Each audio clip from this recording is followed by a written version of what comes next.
আসসালামু আলাইকুম এভরিওয়ান, কেমন আছেন সবাই? আজকে আসলাম একটি মিনি ব্লগ নিয়ে। আমি আপনাদের সাপোর্ট পাচ্ছি না বলে ব্লগ এখনও করার সাহস পাই না। আপনারা যদি বেশি করে সাপোর্ট করেন আমি আরও ট্রাই করব ভালো ভালো জায়গা ডিসকভার করে আপনাদেরকে দেখানোর জন্য। আজকে গিয়েছিলাম ধানমন্ডির পিৎজা বার্গে। পিৎজা বার্গ আসলে একটা হাইপ তোলার মতোই ব্র্যান্ড। আমরা অনলাইনে দেখি, ফেসবুকে দেখি তাদের এত এত রিভিউ এবং এত সুন্দর সুন্দর পোস্ট।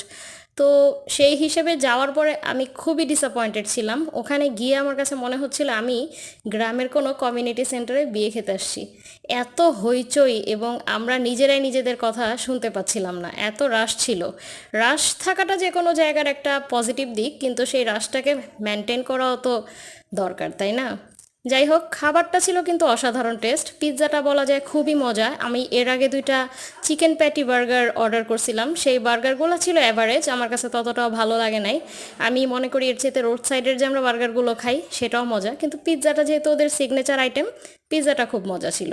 এটা ছিল একটা লার্জ সাইজের সসেস অ্যাড করা এবং সাথে চিকেন অ্যাড করা, এবং এটার সাথে মেয়োনেজ ছিল।